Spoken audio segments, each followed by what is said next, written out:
नमस्कार दोस्तों, आपका स्वागत है अपने YouTube चैनल स्टडीनवा में। आज हम लोग बात करेंगे एसएससी जीडी 2022 हिंदी के एमसीक्यू जो पिछले वर्ष के प्रश्न पत्र से लिए गए हैं। तो प्लीज चैनल को लाइक एंड सब्सक्राइब कर लें। देर ना करते हुए शुरू करते हैं आज का पहला क्वेश्चन। पहला क्वेश्चन दिया गया है, दिए वाक्य में रेखांकित खंड को प्रस्तापित करने के लिए सबसे उपयुक्त विकल्प का चयन करें। क्वेश्चन है, असली भैंस का दूध बहुत मीठा होता है। ऑप्शन दिए गए हैं, किसी बदलाव की आवश्यकता नहीं है। ऑप्शन बी, भैंस का असली दूध। ऑप्शन सी, गाय का दूध। ऑप्शन डी, भैंस का दूध। तो सही उत्तर क्या होगा इसमें? असली भैंस का दूध नहीं होता है, भैंस का असली दूध बहुत मीठा होता है। ये हमारा उपयुक्त वाक्य होगा। आइए देखते हैं आज का अगला क्वेश्चन। अंधेर करना मुहावरे का अर्थ बताइए। क्वेश्चन है, अंधेर करना मुहावरे का अर्थ बताइए। ऑप्शन दिया गया है, घमंड करना। ऑप्शन बी, अन्याय करना। ऑप्शन सी, अंधेरा करना। ऑप्शन डी, भ्रष्टाचार करना। सही उत्तर जल्दी से सभी लोग बताइए क्या होगा। सही उत्तर सभी लोग कॉपी में नोट करते हुए कितने आपके क्वेश्चन सही हुए हैं और इसका टेस्ट दीजिए। सही क्वेश्चन होगा ऑप्शन बी, अन्याय करना।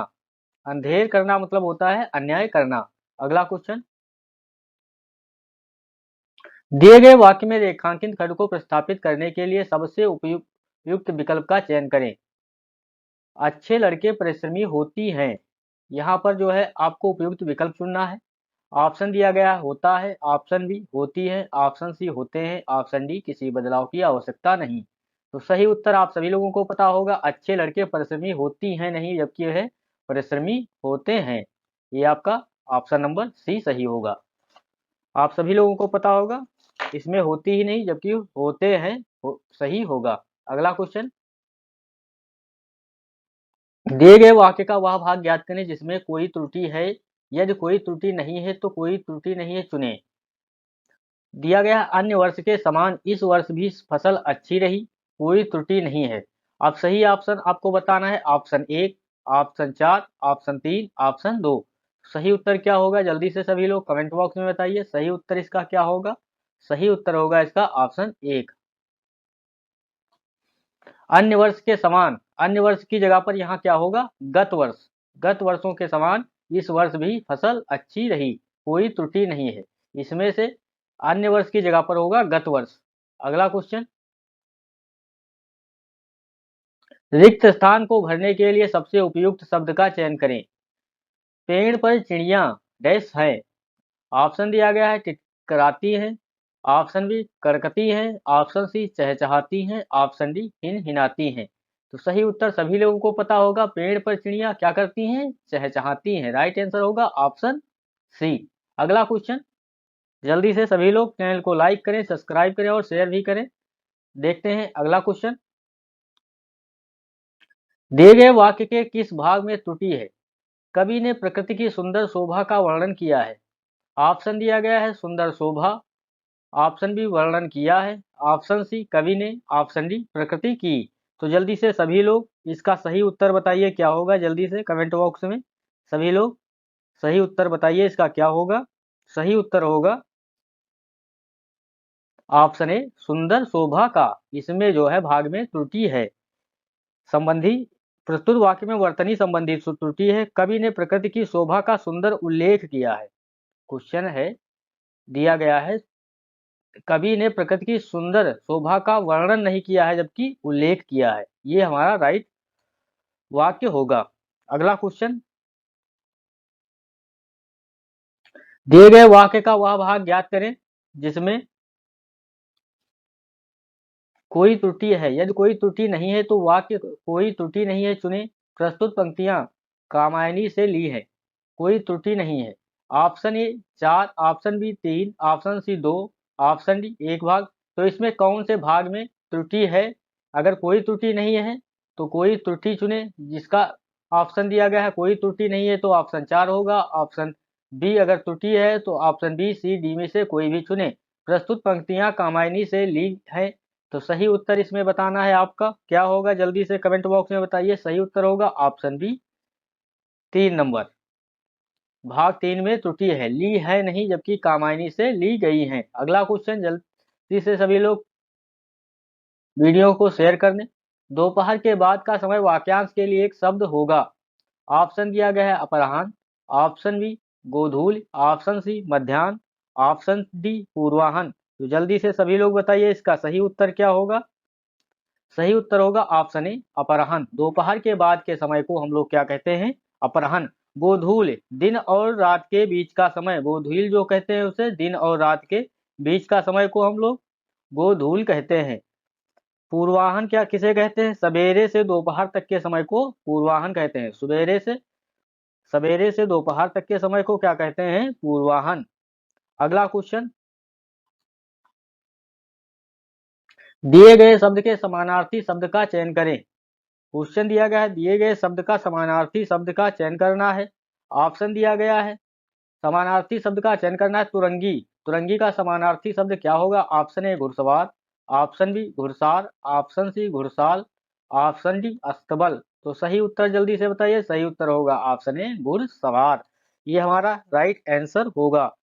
घुड़सवार का होता है तुरंगी, अश्वारोही, घुड़चढ़ा, अश्वारोही, फारिस, अश्वरोही, अश्वारूढ़, अश्वारोह और घुड़सारी, घुड़सवारी, ये सब इसके पर्यायवाची हैं। अगला क्वेश्चन, सही वर्तनी वाले शब्द का चयन करें। सही वर्तनी वाले शब्द का चयन करना है। ऑप्शन ए अद्वितीय, ऑप्शन बी अद्वितीय, ऑप्शन सी अद्वितीय, ऑप्शन डी अद्वितीय। तो सही उत्तर जल्दी से, सही वर्तनी वाले शब्द का चयन करना है। ऑप्शन सी जो है अद्वितीय सही उत्तर होगा। अगला क्वेश्चन, दिए गए शब्द के समानार्थी शब्द का चयन करें। ऑप्शन दिया गया है, ऑप्शन ए ईश्वर, जो इंद्र का समानार्थी शब्द चुनना है। ऑप्शन ए ईश्वर, ऑप्शन बी देवराज, ऑप्शन सी भगवान, ऑप्शन डी यक्षराज।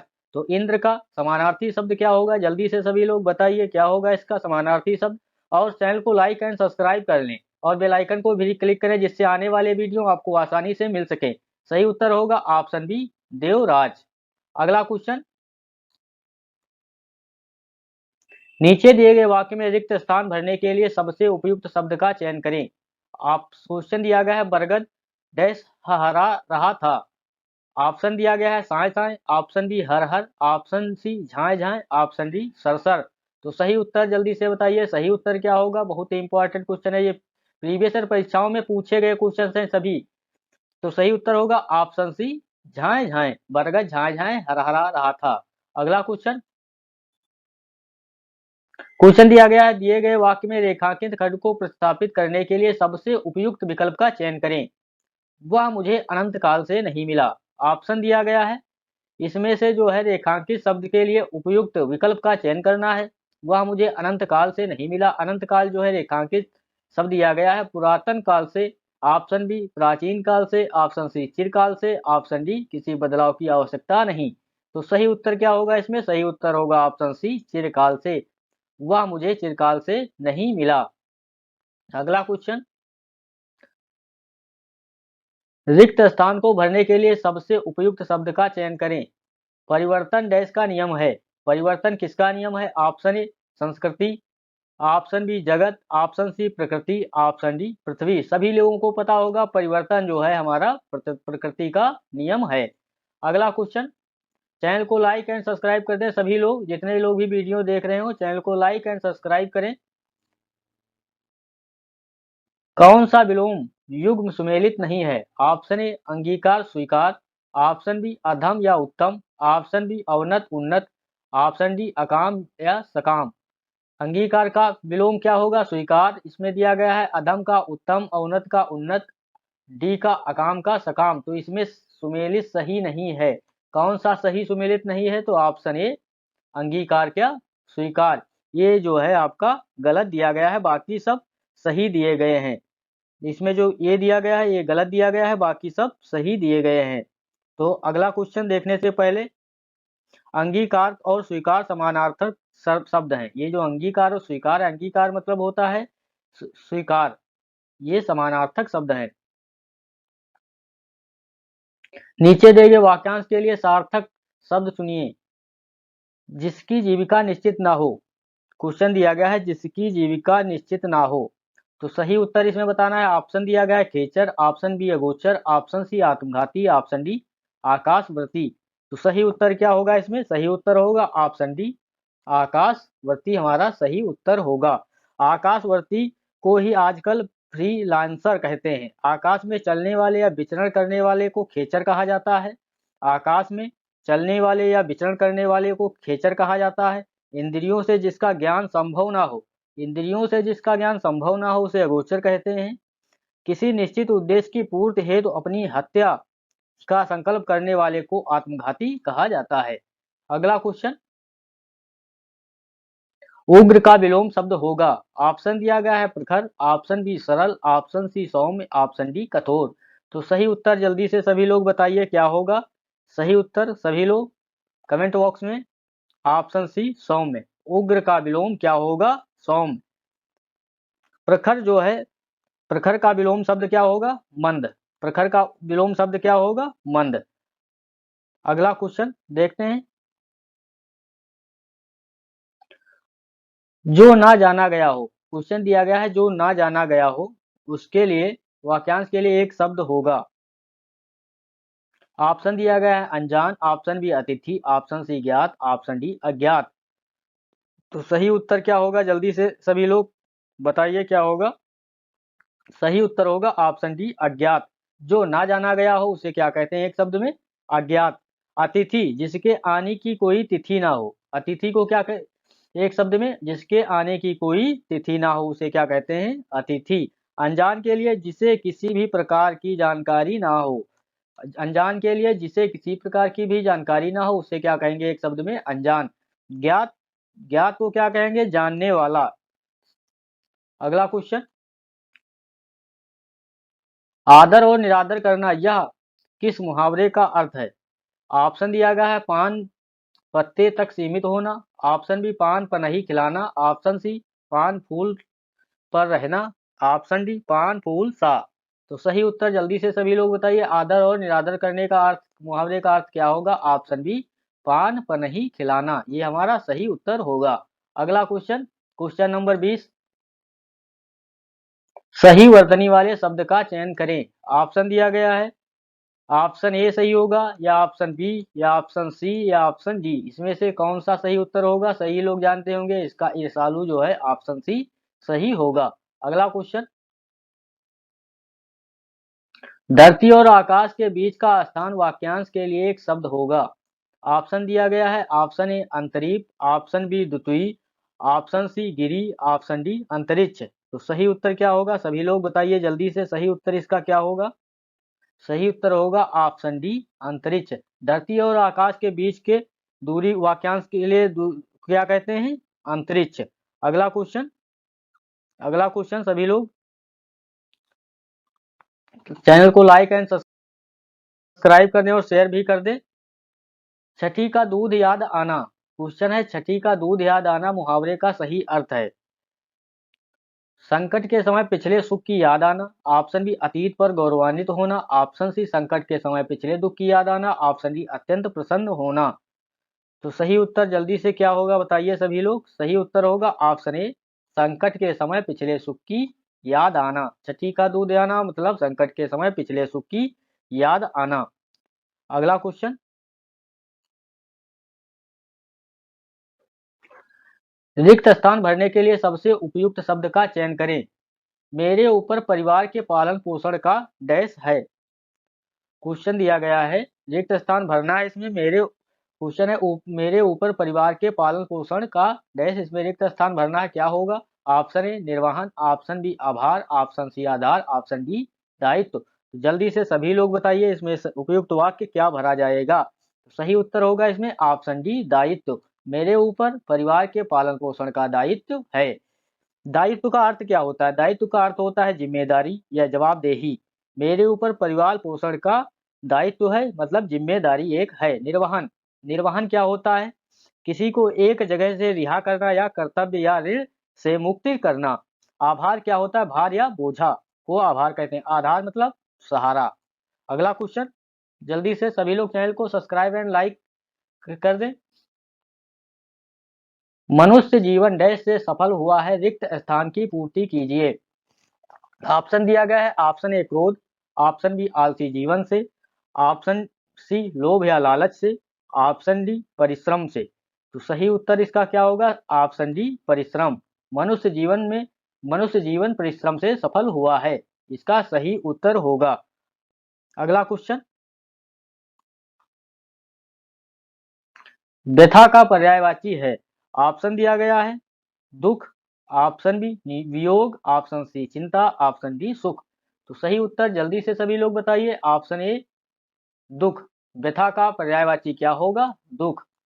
वियोग, वियोग का पर्यायवाची क्या होगा? विरह या विछोह या विच्छेद। ऑप्शन सी चिंता, चिंता का क्या जो है पर्यायवाची होगा? ध्यान, फिक्र या सोच।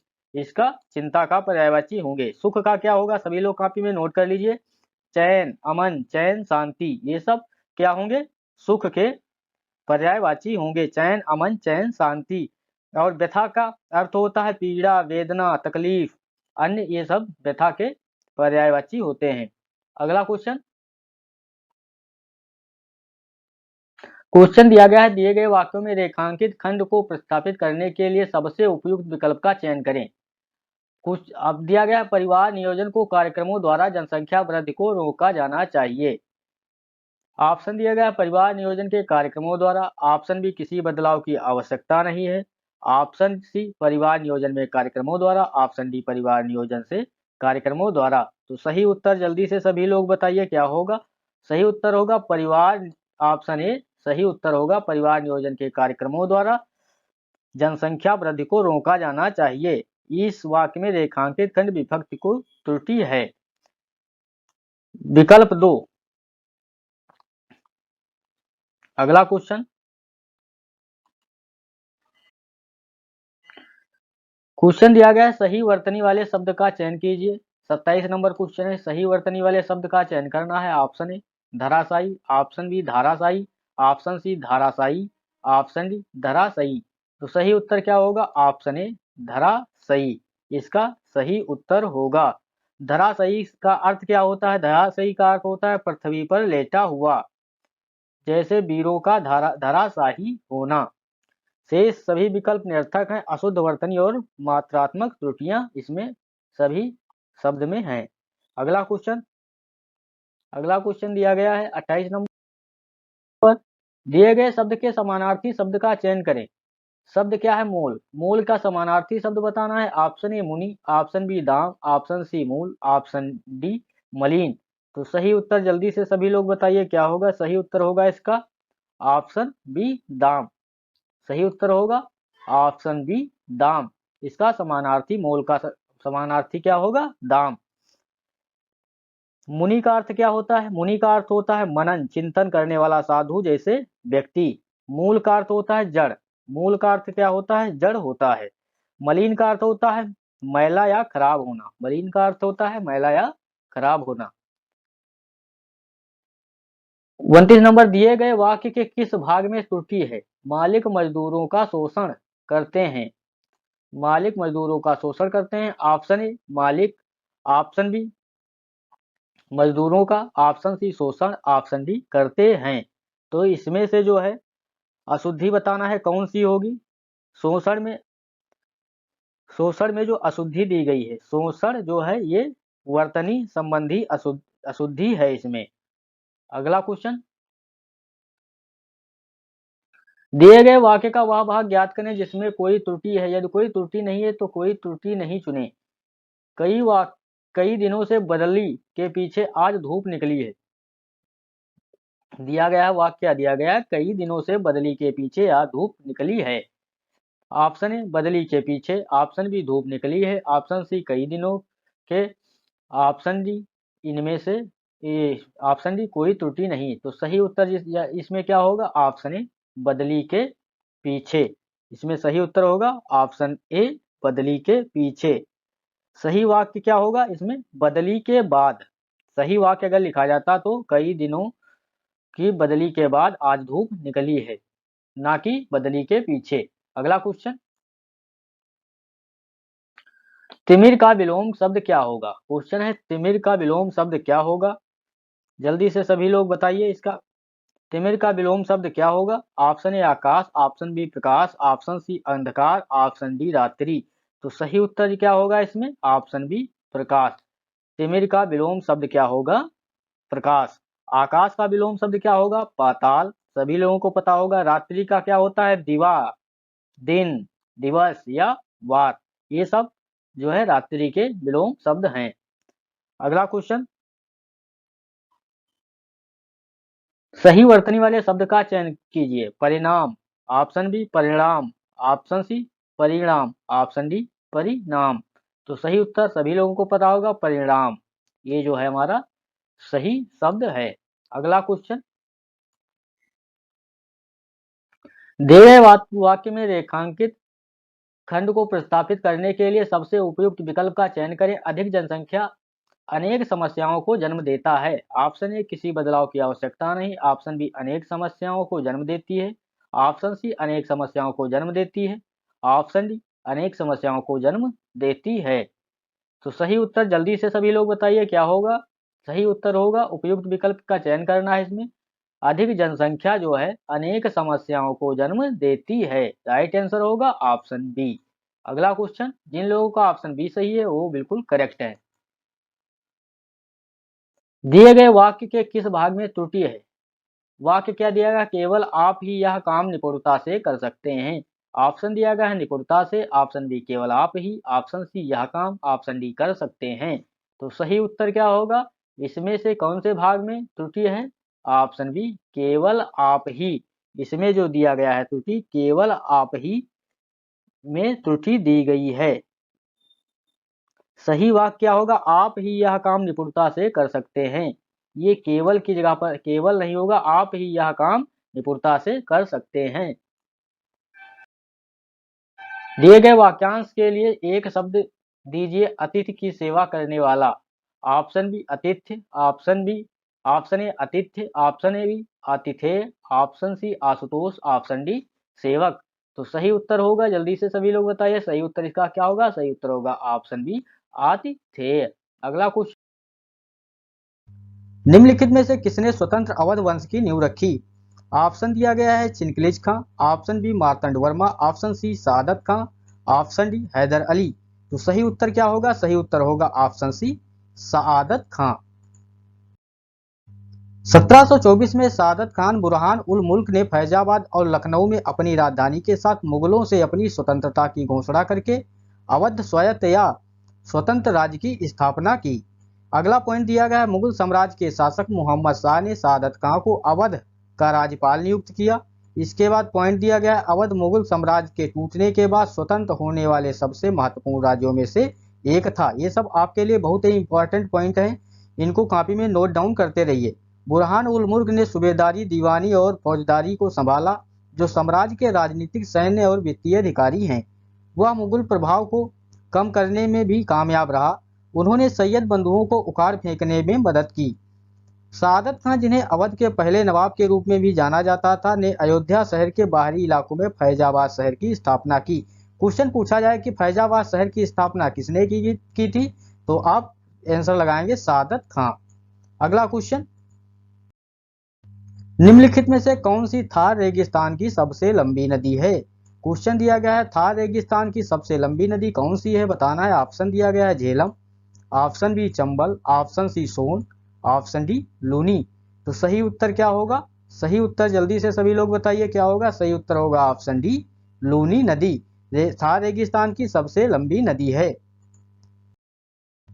लूनी उत्तर पश्चिम भारत के थार रेगिस्तान की सबसे बड़ी नदी है। यह अजमेर के पास अरावली श्रृंखला की पुष्कर घाटी से निकलती है। अगला पॉइंट है, नदी दक्षिण पश्चिम में बहती और कुछ कंच के रण में विलुप्त होने से पहले थार मरुस्थल में प्रवेश करती है, जो कुल 495 किलोमीटर दूरी तय करती है। झेलम नदी के बारे में जानते हैं। झेलम नदी उत्तरी भारतीय उपमहाद्वीप की एक नदी है। यह वेरीनाग से निकलती है और जम्मू कश्मीर में के भारतीय प्रशासित क्षेत्र के माध्यम से पाकिस्तान अधिकृत कश्मीर क्षेत्र की में और फिर पाकिस्तान पंजाब में के प्रांत में बहती है। सोन नदी के बारे में जानते हैं। सोन नदी मध्य भारत में स्थित एक सार्वकालिक नदी है। यह मध्य प्रदेश के अनूपपुर जिले में अमरकंटक पहाड़ी के पास से निकलती है और अंत में बिहार में पटना के पास गंगा नदी में मिल जाती है। जो सोन नदी है यह बिहार में पटना के पास गंगा नदी में मिल जाती है। सोन नदी यमुना नदी के बाद गंगा की दूसरी सबसे बड़ी दक्षिणी सहायक नदी है। अगला क्वेश्चन, कुतुब मीनार की 5वीं मंजिल का निर्माण किसके शासनकाल में हुआ था? ये बहुत ही इंपॉर्टेंट क्वेश्चन है, ये कई बार परीक्षाओं में बहुत से एग्जाम में पूछा जा चुका है। कुतुब मीनार की 5वीं मंजिल का निर्माण किसके शासनकाल में हुआ था?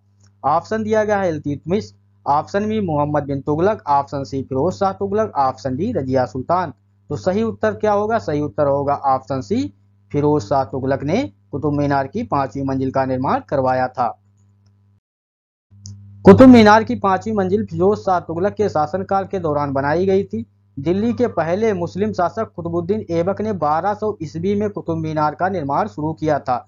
तो पूछा जाए कि कुतुब मीनार का निर्माण किसने शुरू किया था, तो कुतुबुद्दीन ऐबक ने 1200 ईस्वी में कुतुब मीनार का निर्माण शुरू किया था, लेकिन केवल तहखाने को ही पूरा कर सका, जो उसने केवल तहखाने को ही पूरा कर सका। अगला पॉइंट है, उनके उत्तराधिकारी इल्तुतमिश ने 3 और मंजिल और जोड़ी। 1220 में फिरोज जो इल्तुतमिश थे उन्होंने 3 और मंजिलें जोड़ी जो 1220 में जोड़ी थी।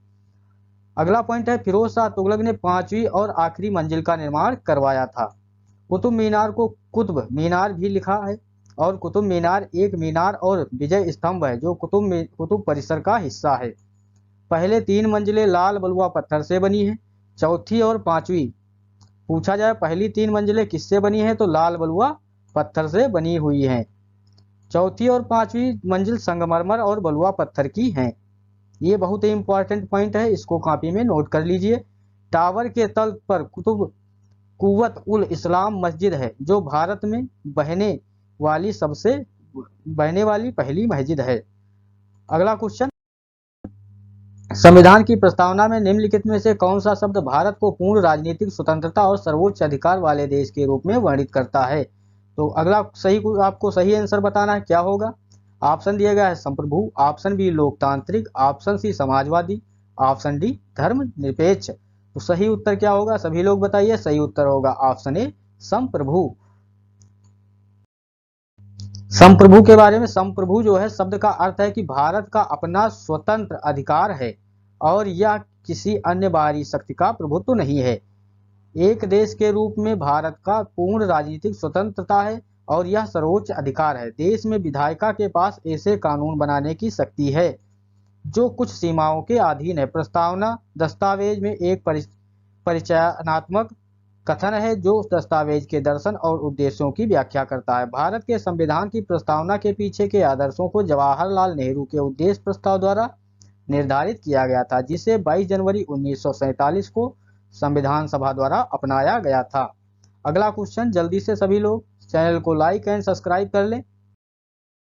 क्वेश्चन दिया गया है, हिंदू उत्तराधिकारी अधिनियम ने भारत में वंशानुक्रम के शासन को कब त्याग दिया? हिंदू उत्तराधिकार अधिनियम ने भारत के वंशानुक्रम के शासन को कब त्याग दिया? ऑप्शन दिया गया 1956, option B 1950, option C 1946, option D 1960। तो सही उत्तर क्या होगा? सही उत्तर होगा ऑप्शन ए 1956 इसका सही उत्तर होगा। 1956 में हिंदू उत्तराधिकार अधिनियम ने भारत में वंशानुक्रम के नियम को त्याग दिया। वंशानुक्रम का सिद्धांत या उत्तराधिकार का सही तरीका जो कि केक प्राप्त करने वाला और उसे खाने वाला भी सबसे बड़ा है। हिंदू कानून की संहिताकरण और हिंदू उत्तराधिकार अधिनियम 1956 में लागू होने के बाद छोड़ दिया गया था। यह सर्वोच्च न्यायालय द्वारा भैया रामानुजम प्रताप देव बनाम लालू महेशानुज प्राप्त देव और अन्य 1982 SCR 1 417 में इंगित किया गया था। हिंदू उत्तराधिकार अधिनियम 1956 भारत की संसद का एक अधिनियम है जो हिंदू, बौद्धों, जैनियों और सिखों के बीच निर्वसीयत और अनिच्छिक उत्तराधिकार से संबंधित कानून में संशोधन और संहिता के लिए अधिनियमित किया गया है। अगला क्वेश्चन देखते हैं, जल्दी से सभी लोग चैनल को लाइक एंड सब्सक्राइब कर लें। एक जोखिम प्रबंधन रणनीति है जो संबंध परिसंपत्ति में विपरीत स्थिति लेकर निवेश में होने वाले नुकसान की भरपाई करने के लिए नियोजित है। ऑप्शन दिया गया है अनुमापकता, ऑप्शन बी प्रतिरक्षा, ऑप्शन सी परिशोधन, ऑप्शन डी समपार्श्विक। तो सही उत्तर क्या होगा? सही उत्तर होगा ऑप्शन बी प्रतिरक्षा। प्रतिरक्षा एक जोखिम प्रबंधन रणनीति है जो संबंधित परिसंपत्ति में विपरीत स्थिति लेकर निवेश में होने वाले नुकसान की भरपाई के लिए नियोजित है।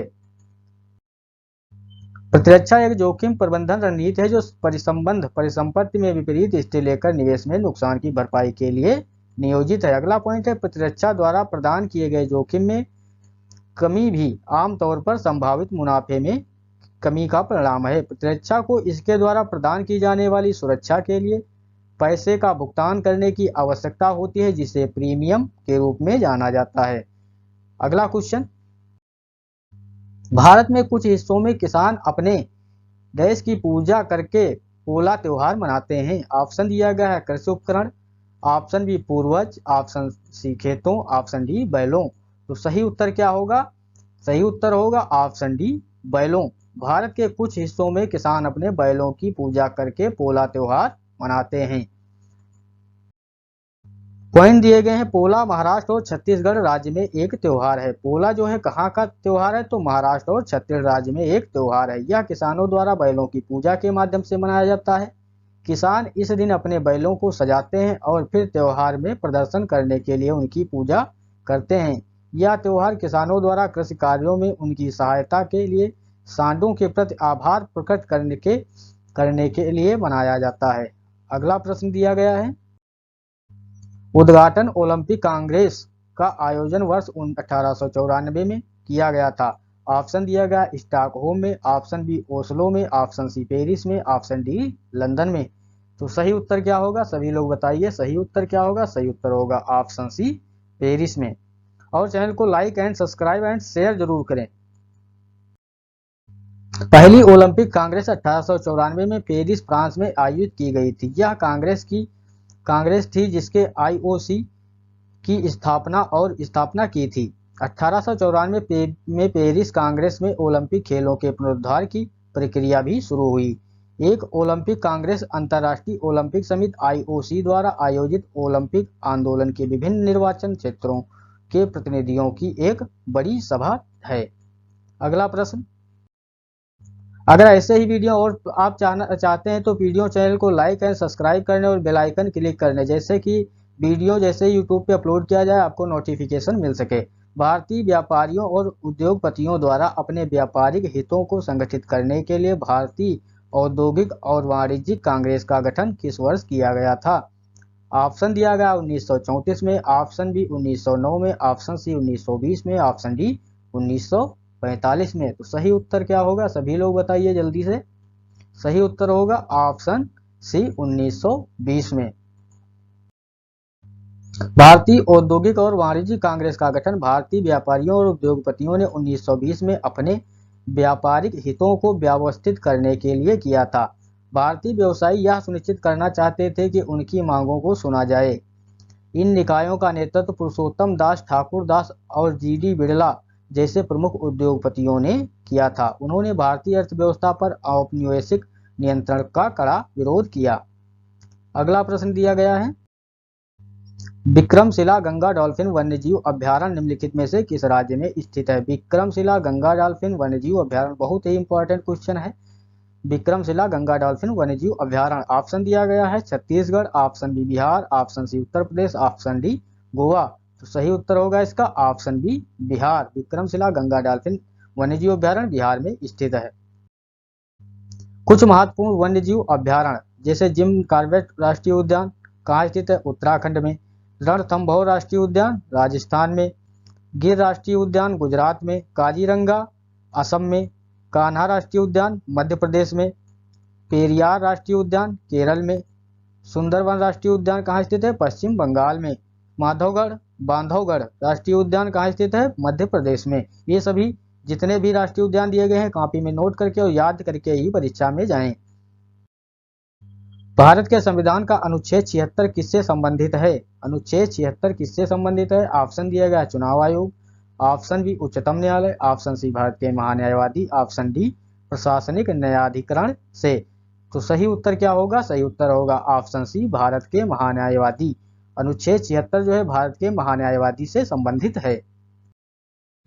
चुनाव आयोग किस अनुच्छेद से संबंधित है? तो चुनाव आयोग अनुच्छेद 324। सर्वोच्च न्यायालय अनुच्छेद 124 से संबंधित है। प्रशासनिक न्यायाधिकरण अनुच्छेद 323 संसद द्वारा बनाए गए कानून द्वारा प्रशासनिक न्यायाधिकरणों की स्थापना का प्रावधान करता है। ये सभी पॉइंट जो है आप नोट कर लीजिए। निम्नलिखित में से कौन मंगलुरु में एक मंदिर है जो भगवान शिव के अवतार को समर्पित है? क्वेश्चन है, निम्नलिखित में से कौन मंगलुरु में एक मंदिर है जो भगवान शिव के अवतार को समर्पित है? ऑप्शन दिया गया है मुक्तेश्वर मंदिर, ऑप्शन बी अनंत वसुदेव मंदिर, ऑप्शन सी कादरी मंजूनाथ मंदिर, ऑप्शन डी गुड़िचा मंदिर। तो सही उत्तर क्या होगा? सही उत्तर होगा ऑप्शन सी कादरी मंजूनाथ मंदिर। मुक्तेश्वर मंदिर। मुक्तेश्वर मंदिर एक 10वीं शताब्दी का हिंदू मंदिर है जो भुवनेश्वर, उड़ीसा, भारत में स्थित शिव को समर्पित है। अनंत वासुदेव मंदिर। अनंत वासुदेव मंदिर। अनंत वासुदेव मंदिर भारत के उड़ीसा राज्य की राजधानी भुवनेश्वर में स्थित विष्णु के अवतार कृष्ण को समर्पित एक हिंदू मंदिर है। मंदिर का निर्माण 13वीं शताब्दी में किया गया था। अनंत वासुदेव मंदिर का निर्माण कब किया गया था? 13वीं शताब्दी में किया गया था और वहां कृष्ण, बलराम और सुभद्रा की पूरी मूर्तियों की पूजा की जाती है। तो यहाँ पर किसकी पूजा की जाती है? कृष्ण, बलराम और सुभद्रा की पूरी मूर्तियों की पूजा की जाती है। गुड़िचा मंदिर। गुड़िचा मंदिर कहाँ स्थित है? गुड़िचा मंदिर एक हिंदू मंदिर है जो भारत के उड़ीसा राज्य के पुरी शहर में स्थित है। यह पुरी की वार्षिक रथ यात्रा गंतव्य होने के लिए महत्वपूर्ण है। ये सभी पॉइंट आप लोग नोट कर लीजिए कॉपी में। अगला क्वेश्चन, बृहद ज्वार के संबंध में निम्नलिखित में से कौन सा कथन सत्य नहीं है? बताना है बृहद ज्वार के संबंध में निम्नलिखित में से कौन सा कथन सत्य नहीं है। ऑप्शन ए, ये ज्वार सबसे उच्च है, ये ज्वार सबसे निम्न है, ये ज्वार अमावस्या के दिन आते हैं, ये ज्वार पूर्णिमा के दिनों में आते हैं। तो इसका गलत कथन बताना है कौन सा है। तो ये जो है ऑप्शन बी, ये ज्वार सबसे निम्न है।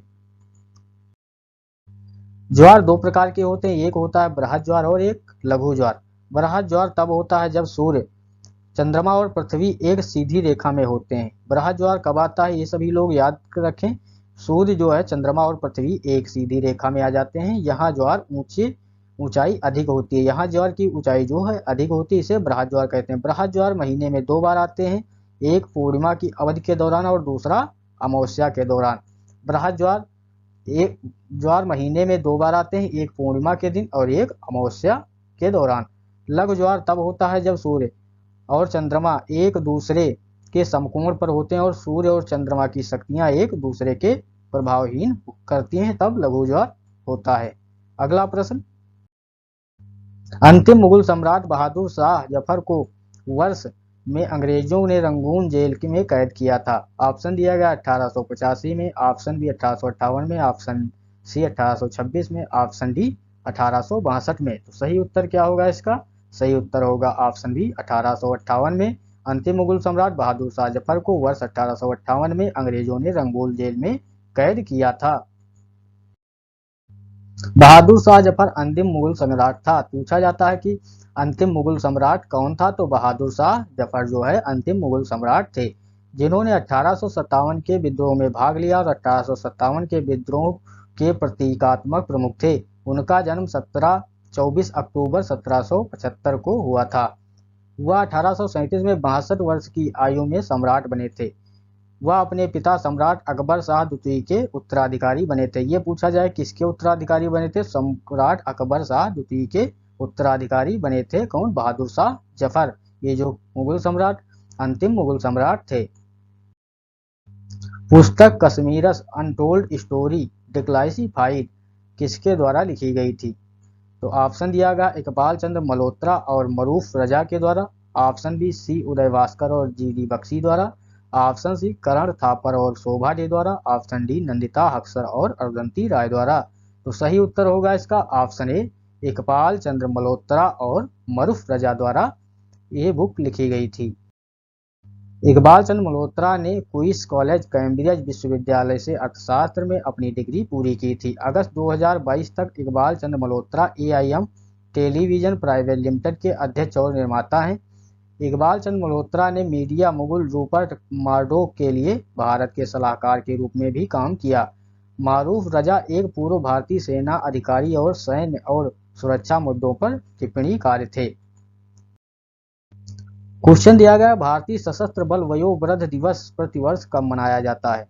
ऑप्शन दिया गया है 15 जुलाई को, ऑप्शन बी 5 दिसंबर को, ऑप्शन सी 14 जनवरी को, ऑप्शन डी 26 अक्टूबर को। तो सही उत्तर क्या होगा, सभी लोग बताइए, सभी लोग बताइए कि इसका सही उत्तर क्या होगा।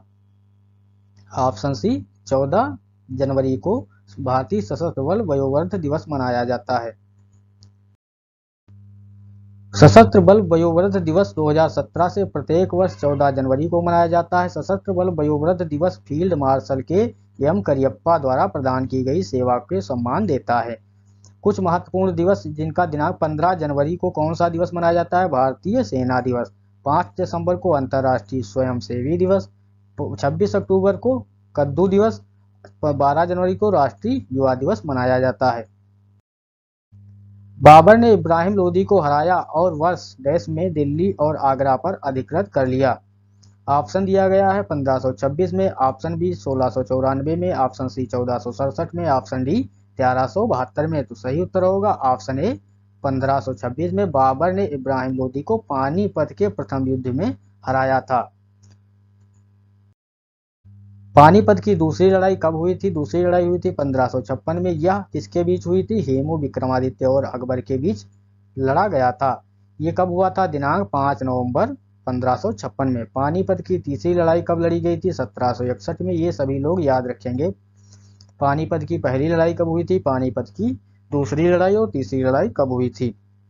यह मराठों और अहमद शाह दुर्रानी के बीच लड़ा गया था, जो कि 14 जनवरी 1761 को लड़ा गया था। अगला क्वेश्चन दिया गया है, निम्नलिखित में से कौन सा राजवंश दिल्ली सल्तनत का हिस्सा नहीं था। ऑप्शन दिया गया है Lodhi, option B Khilji, option C Sur, option D दास। तो सही उत्तर होगा ऑप्शन सी सुर जो है दिल्ली सल्तनत का हिस्सा नहीं था। 539 में चौसा की लड़ाई में मुगल राजा हुमायूं को हराने के बाद शेर शाह सूरी ने सूर वंश की स्थापना की थी। सूर मूल रूप से अफगानिस्तान को का रहने वाला है। सूर ने 1540 से 1556 तक उत्तर भारत पर शासन किया। सूर अंतिम शासक आदिल शाह सूरी को अकबर ने 1556 में पानीपत के द्वितीय युद्ध में पराजित किया था। अगला प्रश्न दिया गया है, निम्नलिखित में से कौन सा राज्य यक्षगान के नृत्य नाटिका लोक रंगमंच से जुड़ा है। ऑप्शन दिया गया है Karnataka, option B Andhra Pradesh, option C Telangana, option D Kerala. तो सही उत्तर होगा ऑप्शन ए कर्नाटक। कर्नाटक राज्य में यक्षगान के नृत्य नाटिका लोक रंगमंच से जुड़ा हुआ है। यक्षगान कर्नाटक का एक पारंपरिक रंगमंच है। इसका शाब्दिक अर्थ है यक्ष का गीत। इसे उडुपी जिले में विकसित किया गया था। यह वैष्णव भक्ति आंदोलन से काफी प्रभावित है। आमतौर पर कन्नड़, मलयालम और तेलुगु से में सुनाया जाता है। अन्य नृत्य आंध्र प्रदेश में कुचिपुड़ी, तेलंगाना में पेरिन, केरल में मोहिनी अट्टम लोक नृत्य है, अन्य नृत्य हैं। निम्नलिखित में से कौन सा शब्द कर्नाटक पठार के पहाड़ी भागों को दर्शाता है। ऑप्शन दिया गया है बुग्याल, ऑप्शन बी तराई, ऑप्शन सी मालनाड, ऑप्शन डी दांव। तो सही उत्तर होगा ऑप्शन सी मालनाड। पठार उनके राज्य और उच्चतम शिखर क्या है। छोटा नागपुर का पठार जो है झारखंड में स्थित है। ये यहाँ पर उच्चतम शिखर सबसे ज्यादा पारसनाथ की पहाड़ी है। सेंट्रल हाईलैंड्स, बिंद और सतपुड़ा ये राजस्थान, उत्तर प्रदेश, महाराष्ट्र और मध्य प्रदेश में स्थित है। सद्भावना शिखर धूपगढ़ सतपुड़ा में स्थित है। पश्चिम घाट जो केरल, तमिलनाडु, कर्नाटक, गोवा, महाराष्ट्र और गुजरात में है, जो अनाईमुड्डी सबका इसका सबसे उच्चतम शिखर है। पूर्वी घाट में उड़ीसा, आंध्र प्रदेश, तमिलनाडु और तेलंगाना। इसकी सबसे ऊंचे शिखर कौन सा है, महेंद्रगिरी हिल्स। निम्नलिखित में से किस वर्ष लद्दाख के बौद्ध जप को यूनेस्को की अमूर्त सांस्कृतिक विरासत की सूची में शामिल किया गया था। ऑप्शन दिया गया है 2014, option B 2012, option C 2016, option D 2013। तो सही उत्तर होगा ऑप्शन बी 2012 में। लद्दाख का बौद्ध जप संगीत छंद का एक रूप है। 2012 में इसे मानवता की अमूर्त सांस्कृतिक विरासत की प्रतिनिधि सूची में शामिल किया गया था। लद्दाख का बौद्ध जप जम्मू और कश्मीर के ट्रांस हिमालयी लद्दाख क्षेत्र में पवित्र बौद्ध ग्रंथों के पाठ को संदर्भित करता है। जप एक अत्यधिक आर्केस्ट्रा नाटक है। जप का मतलब दुनिया के एक बड़े हिस्से की शांति और समृद्धि के लिए है। अगला प्रश्न, 1944 में कोहिमा की लड़ाई किसके बीच लड़ी गई थी। ऑप्शन दिया गया है ऑप्शन ए जापानी सेना और कम्युनिस्ट चीनी सेना के बीच, ऑप्शन बी रॉयल आर्मी से बर्मी सेना और ब्रिटिश भारतीय सेना के बीच, ऑप्शन सी शाही जापानी सेना और ब्रिटिश भारतीय सेना, ऑप्शन डी चीनी सेना और ब्रिटिश भारतीय सेना। तो सही उत्तर होगा ऑप्शन सी शाही जापानी सेना और ब्रिटिश भारतीय सेना। कोहिमा की लड़ाई 1944 में द्वितीय विश्व युद्ध के दौरान भारत में जापानी योगो आक्रमण का महत्वपूर्ण मोड़ थी। अगला पॉइंट दिया गया है, यह लड़ाई 4 अप्रैल से 22 जून 1944 तक कोहिमा शहर के आसपास 3 चरणों में लड़ी गई थी। कोहिमा और इम्फाल में जापान की हार उस समय तक की सबसे बड़ी हार थी। मार्च 1944 में जापानी क्षेत्र के घने जंगलों से होते हुए बर्मा से भारत में आए। अगला क्वेश्चन, मानव शरीर में बाल, नाखून और त्वचा की ऊपरी परत बनाने वाला प्रमुख पदार्थ कौन सा है? क्वेश्चन दिया गया है, मानव शरीर में बाल, नाखून और त्वचा की ऊपरी परत बनाने वाला प्रमुख पदार्थ कौन सा है? Option A laminin, option B collagen, option C keratin, option B D fibronectin. तो सही उत्तर होगा ऑप्शन सी केराटिन। मानव खून, नाखून और बाल केराटिन के से बने होते हैं। केराटिनोसाइट्स केराटिन का उत्पादन करते हैं, एक प्रकार का प्रोटीन जो बालों, त्वचा और नाखूनों का मूल घटक बनाता है। त्वचा की बाहरी परत में केराटिन एक सुरक्षात्मक अवरोध बनाने में मदद करता है। केराटिन एक प्रकार का प्रोटीन है जो कोशिकाओं का निर्माण करता है, जो नाखूनों और बालों और शरीर के अन्य हिस्सों में ऊतक बनाते हैं। वह बालों को मजबूत और लचीला बनाता है। अगला प्रश्न,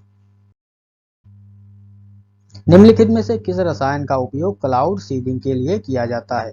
ऑप्शन दिया गया है hydrogen bromide, option B silver iodide, option C silver oxide, option D aluminium sulphide. तो सही उत्तर होगा ऑप्शन बी सिल्वर आयोडाइड का उपयोग जो है क्लाउड सीडिंग के लिए किया जाता है। सिल्वर आयोडाइड के साथ क्लाउड सीडिंग में कृत्रिम वर्षा होती है। क्लाउड सीडिंग से तात्पर्य शुष्क बर्फ और सिल्वर आयोडाइड जैसे पदार्थों का उपयोग करके वर्षण करने की क्रिया से है।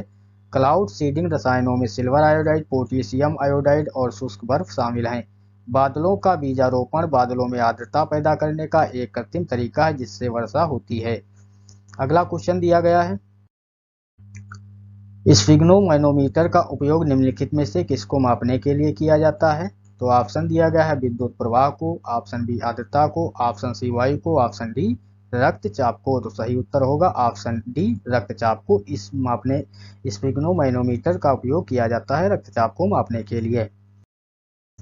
स्फिग्नोमैनोमीटर रुधिर दाबमापी एक उपकरण है जिसका उपयोग रक्तचाप को मापने के लिए किया जाता है। अगला पॉइंट है, इसमें एक स्फीत योग्य कफ एक मापन उपकरण है पारा मैनोमीटर, और स्फीत के लिए एक तंत्र होता है जिसमें मैनुअल रूप से संचालित बल्ब और वाल्व या विद्युत रूप से संचालित पंप हो सकता है। इसका आविष्कार 1881 में सैमुअल सिम्फ्राइड कार्ल लिटल वान वास ने किया था। और कुछ जो है, विद्युत धारा को अमीटर द्वारा मापा जाता है, वायुगत को एनीमोमीटर द्वारा मापा जाता है और आर्द्रता को हाइग्रोमीटर द्वारा मापा जाता है। गिद्ध संरक्षण एवं प्रजनन केंद्र निम्नलिखित में से किस स्थान पर स्थित है? ऑप्शन दिया गया है Pushkar, option B Pinjore, option C Rampur, option D Agra. तो सही उत्तर क्या होगा इसका? Option B Pinjore. गिद्ध संरक्षण केंद्र जो है, प्रजनन केंद्र कहाँ स्थित है? तो ये पिंजौर में स्थित है। गिद्ध संरक्षण और प्रजनन केंद्र पिंजौर हरियाणा में स्थित है। तो पिंजौर कहाँ है? हरियाणा में स्थित है। इसकी स्थापना वर्ष 2001 में गिद्ध देखभाल केंद्र के रूप में की गई थी। इसका संचालन Bombay natural history society BNHS द्वारा किया गया था। इसका फुल फॉर्म क्या होगा? Bombay natural history society. यह गिद्धों की मृत्यु का कारण बनने वाले कारणों के संरक्षण, सुरक्षा और अध्ययन में मदद करता है। सरयू नदी निम्नलिखित में से किस राज्य में स्थित है? ऑप्शन दिया गया है Paschim Bengal, option B Himachal Pradesh, option C Uttarakhand, option D Chhattisgarh. तो सही उत्तर क्या होगा? सही उत्तर होगा ऑप्शन सी उत्तराखंड में सरयू नदी स्थित है। सरयू हिमालय में मानसरोवर झील से निकलती है और इसे घाघरा और मानस नंदिनी के नाम से भी जाना जाता है। सरयू भारतीय राज्य उत्तराखंड में मध्य कुमायूं क्षेत्र में बहने वाली एक प्रमुख नदी है। नदी की लंबाई, सरयू नदी की लंबाई कितनी है? 350 किलोमीटर है। सरयू नदी की सहायक नदियां दाईं ओर गोमती, पन्नार, लोहार और बाईं ओर रामगंगा और पुंगेर हैं। अयोध्या सरयू नदी के तट पर स्थित है। सूचना का अधिकार अधिनियम कानून का एक अच्छा उदाहरण है और इसके काम करने की संभावना अधिक है, क्योंकि ऑप्शन दिया गया, यह धोखाधड़ी पर दंड को आसान बनाता है। ऑप्शन बी, या लोकतंत्र के शत्रु के रूप में कार्य करता है। ऑप्शन सी, या उन कानून को पूरक है जो भ्रष्टाचार को बढ़ावा देते हैं। ऑप्शन डी, या लोगों को यह पता लगाने का अधिकार देता है कि सरकार में क्या हो रहा है। तो सही उत्तर होगा ऑप्शन डी, या लोगों को यह पता लगाने का अधिकार देता है कि सरकार में क्या हो रहा है। सूचना का अधिकार अधिनियम आरटीआई 12 अक्टूबर 2005 को लागू किया गया था। आरटीआई या सूचना का अधिकार अधिनियम एक मौलिक अधिकार है। यह भारतीय संविधान के अनुच्छेद 19(1) ए का पहलू है। यह जो है भारतीय संविधान के अनुच्छेद 1(a) का पहलू है। सूचना का अधिकार के सूचना की स्वतंत्रता अधिनियम 2002 को प्रस्तावित किया गया था। भारत में आरटीआई का विचार 1990 में पूर्व प्रधानमंत्री वीपी सिंह के दिमाग की उपज थी। ब्रिटिश भारत के गवर्नर जनरल कौन थे जो अंग्रेजों द्वारा पंजाब का अधिग्रहण किया था? ऑप्शन दिया गया है Lord Canning, option B Lord Dalhousie, option C Lord Hardinge, option D Lord Ellenborough. सही उत्तर क्या होगा? Option B Lord Dalhousie. Punjab का पूर्ण विलय दूसरे आंग्ल सिख युद्ध के बाद किया गया था, जिसमें सिख अंग्रेजों से हार गए और द्वितीय आंग्ल सिख युद्ध के दौरान सिखों और लाहौर की संधि पर हस्ताक्षर करना पड़ा, जिसमें उन्हें पंजाब को आत्मसमर्पण करना था। पंजाब का विलय लॉर्ड डलहौजी के आदेश पर किया गया था। 29 मार्च 1849 को इस संधि हुई थी। अगला प्रश्न दिया गया है, जाट शासक के नेतृत्व में बल्लभगढ़ एक महत्वपूर्ण व्यापारिक केंद्र बन गया था। ऑप्शन दिया गया है Rajaram, option B Surajmal, option C Randhir Singh, option D Badan Singh. तो सही उत्तर होगा ऑप्शन बी सूरजमल।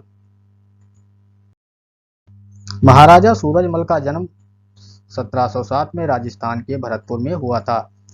वह बदन सिंह के पुत्र थे। तो सूरजमल किसके पुत्र थे? तो बदन सिंह के पुत्र थे। उन्होंने भारत को एक राष्ट्र माना और राष्ट्र के एकीकरण के लिए संघर्ष किया था। उन्होंने जाट लोगों का प्लेटो भी कहा जाता है। उन्हें जो है जाट लोगों का प्लेटो भी कहा जाता है। उन्होंने भरतपुर शहर बनाया था। अगर पूछा जाए भरतपुर शहर किसने बसाया था, तो सूरजमल ने। उनके शासनकाल में बल्लभगढ़ एक महत्वपूर्ण व्यापारिक केंद्र बन गया था। उन्होंने पानीपत की तृतीय युद्ध में महत्वपूर्ण भूमिका निभाई थी। गया है अवनति शब्द का विलोम शब्द क्या है? ऑप्शन ए सदगति, ऑप्शन बी दुर्गति, ऑप्शन सी उन्नति, ऑप्शन डी अधोगति।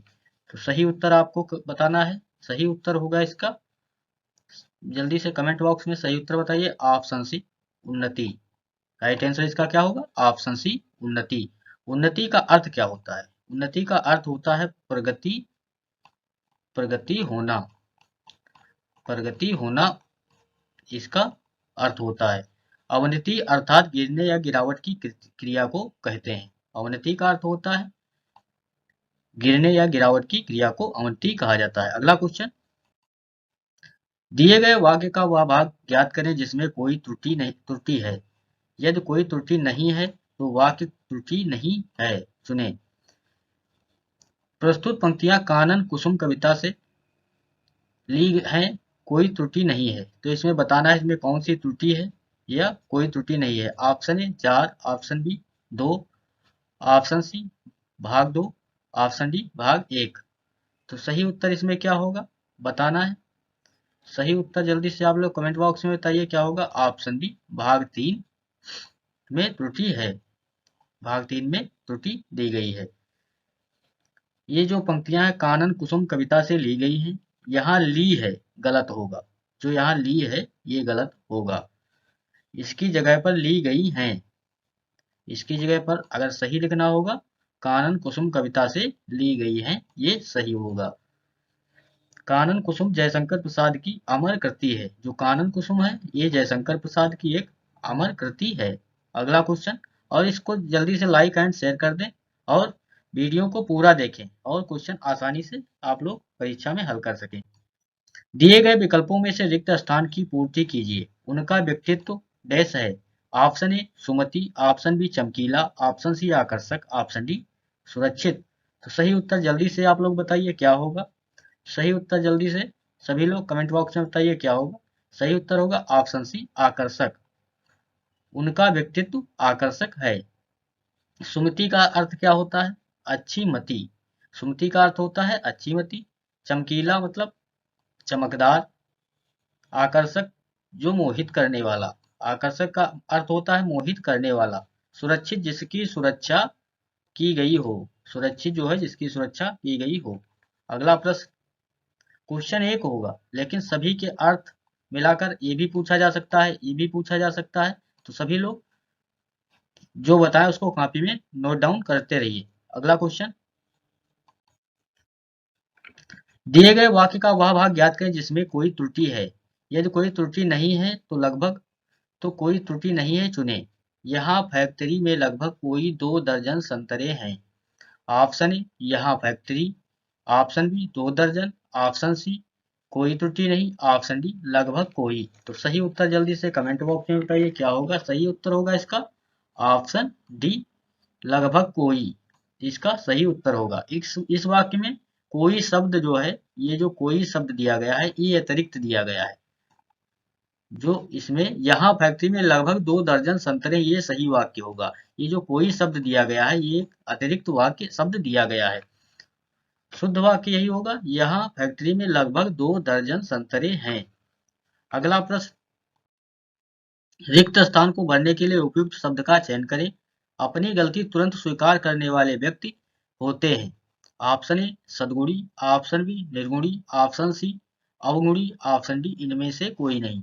तो सही उत्तर सभी लोग कमेंट बॉक्स में बताइए सही उत्तर क्या होगा जल्दी से। सही वाक्य होगा इसमें ऑप्शन ए सद्गुणी। अपनी गलती तुरंत स्वीकार करने वाले व्यक्ति को क्या कहते हैं? सद्गुणी कहते हैं।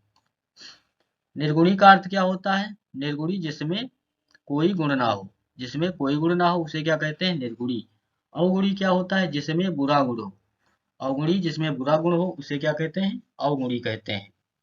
अगला क्वेश्चन, जल्दी से सभी लोग चैनल को लाइक एंड सब्सक्राइब जरूर कर दें। जहां मुफ्त में खाना बंटता हो वाक्यांश के लिए एक शब्द होगा। क्वेश्चन है जहां मुफ्त में खाना बंटता हो वाक्यांश के लिए एक शब्द होगा। ऑप्शन ए सुपाच्य, ऑप्शन बी स्वादिष्ट, ऑप्शन सी सदैव, ऑप्शन डी सदावर्त। सही उत्तर जल्दी से सभी लोग बताइए। सदावर्त जहां मुफ्त में खाना बंटता हो, तो सही उत्तर होगा ऑप्शन डी सदावर्त। जहां मुफ्त में खाना बंटता हो उस वाक्यांश के लिए एक शब्द क्या होगा? सदावर्त। सुपाच्य का एक अर्थ क्या होगा? सुपाच्य का अर्थ होगा सहज वाच्य, सहज पाच्य। सुपाच्य का अर्थ होगा सहज पाच्य। स्वादिष्ट जो खाने में बहुत अच्छा हो उसे क्या कहते हैं? स्वादिष्ट। सदै का क्या होगा? दयावान, जो दयावान हो उसे सदै कहते हैं। अगला क्वेश्चन, विप्र शब्द का समानार्थी है। क्वेश्चन दिया गया है विप्र शब्द का समानार्थी क्या है बताना है जल्दी से सभी लोग कमेंट बॉक्स में सही उत्तर बताइए इसका। ऑप्शन ए दिया गया है सहतोर, ऑप्शन बी विधाता, ऑप्शन सी ब्राह्मण, ऑप्शन डी याचक। तो सही उत्तर जल्दी से बताइए। सही उत्तर क्या होगा? ऑप्शन सी ब्राह्मण। विप्र शब्द का समानार्थी क्या होगा? ब्राह्मण। ब्राह्मण का अर्थ क्या होता है? ब्राह्मण का अर्थ होता है ईश्वर का ज्ञाता। ईश्वर का ज्ञाता को क्या कहते हैं? ब्राह्मण। अगला क्वेश्चन दिया गया है, जल्दी से सभी लोग लाइक एंड शेयर कर दें।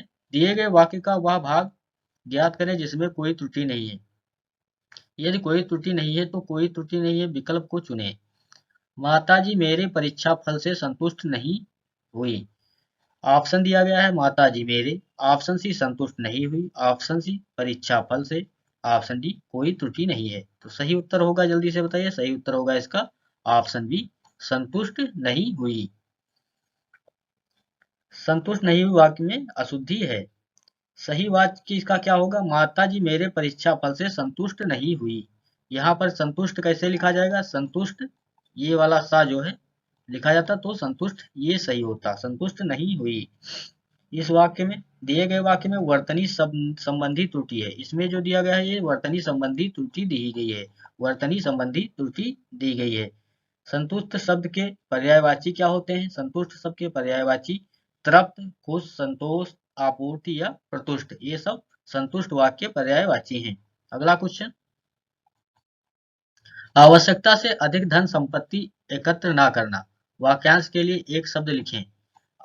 आवश्यकता से अधिक धन संपत्ति एकत्र ना करना। वाक्यांश के लिए एक शब्द। ऑप्शन ए कृपणता, ऑप्शन बी अपरिग्रह, ऑप्शन सी सदाचार, ऑप्शन डी अस्तेय।